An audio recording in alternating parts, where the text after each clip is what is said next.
En aquel tiempo se presentó un maestro de la ley y le preguntó a Jesús para ponerlo a prueba: «Maestro, ¿qué tengo que hacer para heredar la vida eterna?».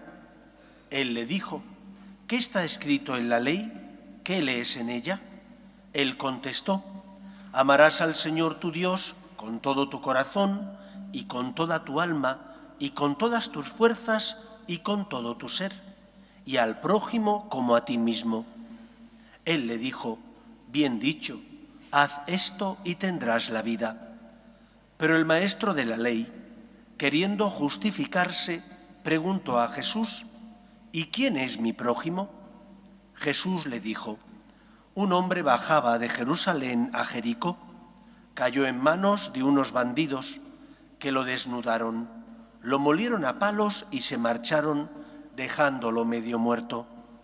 Por casualidad un sacerdote bajaba por aquel camino y al verlo dio un rodeo y pasó de largo. Y lo mismo hizo un levita que llegó a aquel sitio. Al verlo dio un rodeo y pasó de largo. Pero un samaritano que iba de viaje llegó a donde estaba él y al verlo le dio lástima. Se le acercó, le vendó las heridas y echándole aceite y vino y montándolo en su propia cabalgadura, lo llevó a una posada y lo cuidó. Al día siguiente sacó 2 denarios y dándoselos al posadero le dijo: «Cuida de él, y lo que gastes de más yo te lo pagaré a la vuelta». ¿Cuál de estos 3 te parece que se portó como prójimo del que cayó en manos de los bandidos? Él contestó: «El que practicó la misericordia con él». Díjole Jesús: «Anda, haz tú lo mismo». Palabra del Señor.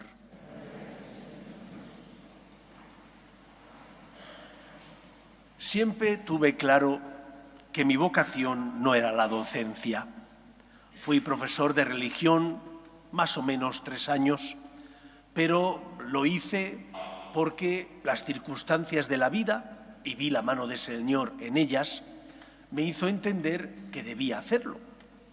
Estaba estudiando Derecho Canónico, todavía no nos habían adjudicado esta parroquia y tenía mucho tiempo libre. Y entonces una señora que conocía por medio de unos amigos me propuso dar clases de religión en un colegio que ya no existe. No voy a decir el nombre, por si acaso alguno de sus hijos fue por allí. Hay gente de esta parroquia que fue por allí porque yo tengo amistad con sus padres. Y estando en ese colegio, pues fui aprendiendo muchas cosas.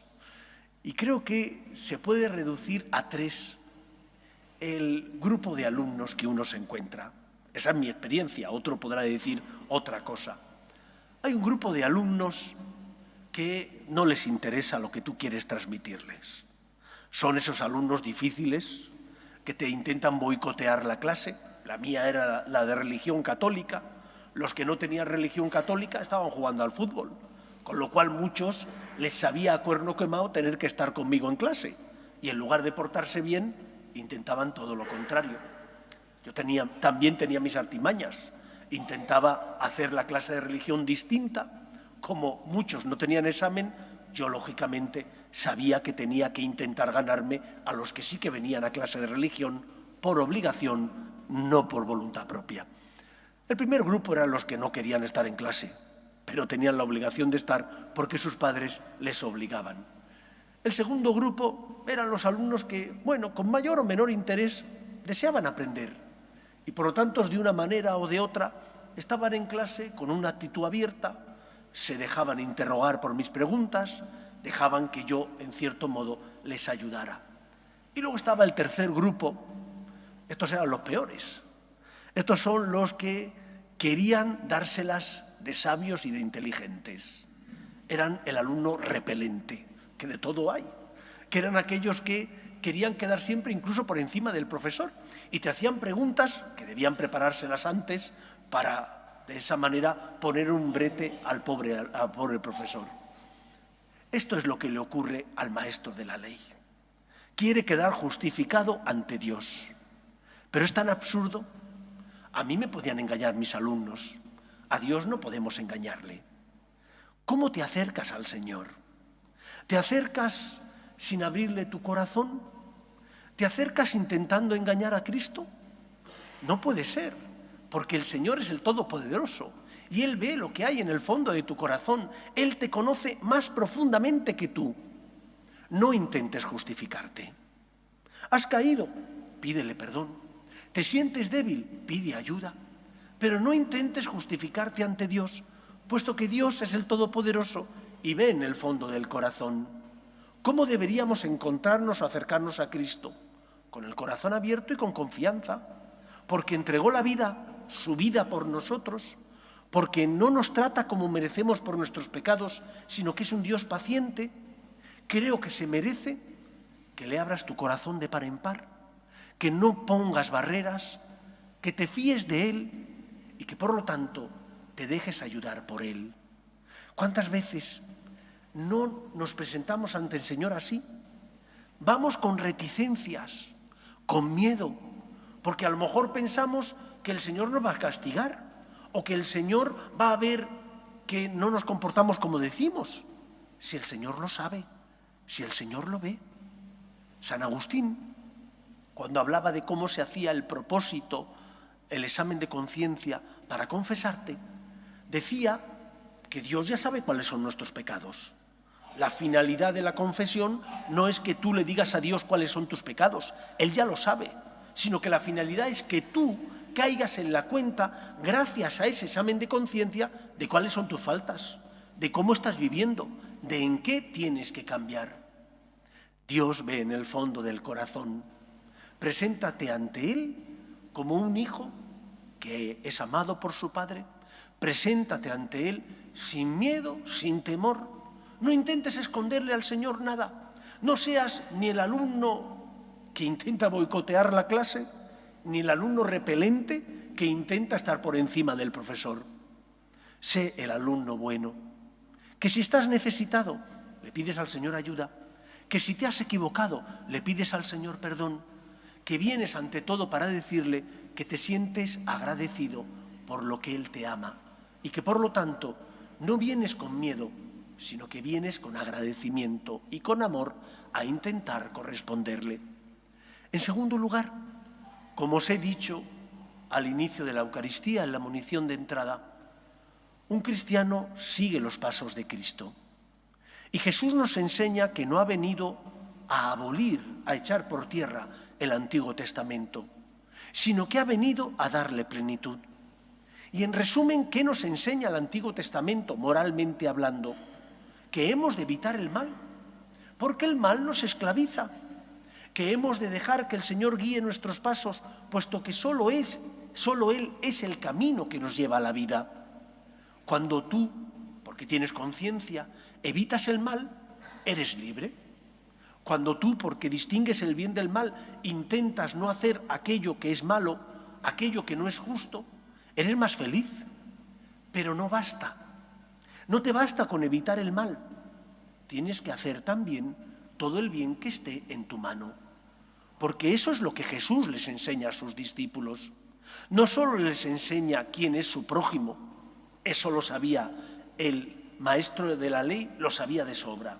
Quería quedar justificado, pero él sabía de sobra quién era su prójimo. De sobra sabía el sacerdote judío que pasa al lado de aquel apaleado qué es lo que había que hacer. El pueblo de Israel es un pueblo semita y estaba acostumbrado a hacer gala de la hospitalidad. ¿Y a quién acoges? ¿Cómo vives la hospitalidad? Con aquel que es un transeúnte, con aquel que viene de lejos, con aquel que normalmente ni siquiera es de tu familia. Es decir, que ellos estaban acostumbrados a saber quién era el prójimo. El núcleo, la enseñanza esencial de la parábola no es quién es el prójimo, sino que tienes que tener misericordia, que no solo puedes hacer el bien a los tuyos o a los que te caen bien o cuando te nace del corazón, que tienes que luchar por hacer el bien siempre.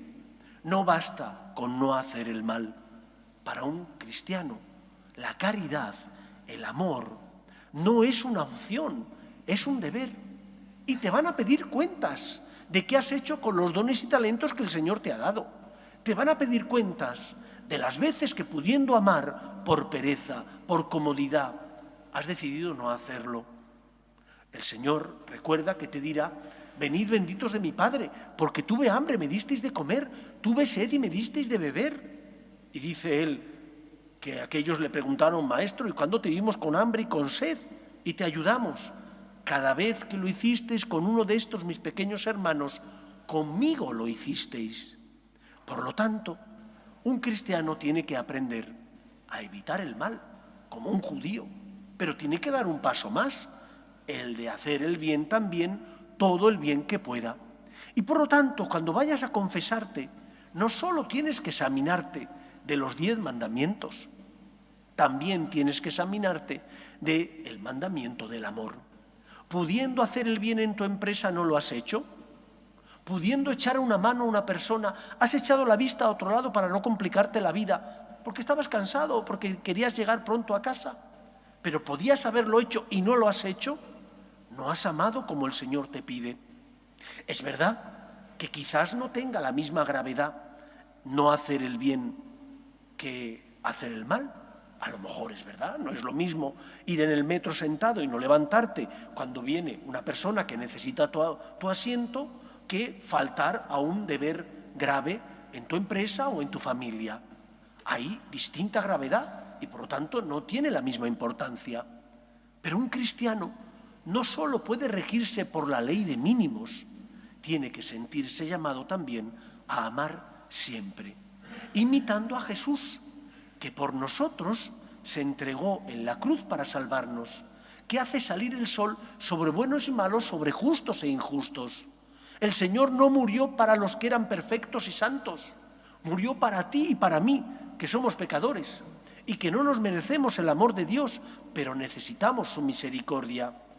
Por lo tanto, si así Cristo te ha tratado, así tienes que luchar tú, siguiendo los pasos de Cristo, por tratar a los demás. No solo tienes que evitar el mal, también tienes que hacer todo el bien que esté en tu mano. Y tercera enseñanza, la parábola del buen samaritano nos enseña que cuando uno hace el bien es mucho más feliz que cuando se guarda, que cuando no se entrega, que cuando piensa que guardando su dinero, limitando su entrega a los demás, que protegiéndose a sí mismo va a ser más feliz. No es verdad. Cuando tú te entregas ayudando a los demás, cuando tú haces el bien, en tu corazón nace esa felicidad que es fruto de haber hecho aquello para lo que fuiste creado. Porque fuiste creado a imagen y semejanza de Dios, y Dios es amor. Y solo si imitamos a Dios, que es amor, amor trinitario, entonces podremos ser verdaderamente felices. Hace muchos años leí una encuesta que decía que las profesiones que más satisfacción dan no son las profesiones donde más dinero se gana. Y mira que esas suelen dar muchas satisfacciones, lógicamente. Mejor tener la cuenta corriente llena que no vacía. Sino que son las profesiones donde uno se da a los demás, como la medicina, por ejemplo, o como la enfermería, o como los misioneros. Pero si has perdido tiempo dándote a los demás, si te has sacrificado ayudando al que te necesitaba, lo que uno experimenta en su corazón cuando se da es la felicidad del amor. Y tenemos que creer en ello. Tenemos que creer que de igual manera que los padres cuidáis a vuestros hijos y entregáis la vida por ellos, cuando amas a otro, también estás siguiendo a Cristo y por lo tanto estás siendo feliz. El amor es el camino de la felicidad. No tengas miedo a entregarte. No te entregues a poquitos. Entrégate como Cristo, que se ofreció a Dios Padre para salvarnos, que subió a la cruz para redimirnos, que derramó su sangre para que pudiéramos tener vida y la tengamos abundante. El amor es el camino de la felicidad. Evita el mal, pero también haz todo el bien que puedas. Y cuanto más ames, más feliz te sentirás. Que el Señor nos ayude a creer en su palabra. Nos ponemos en pie.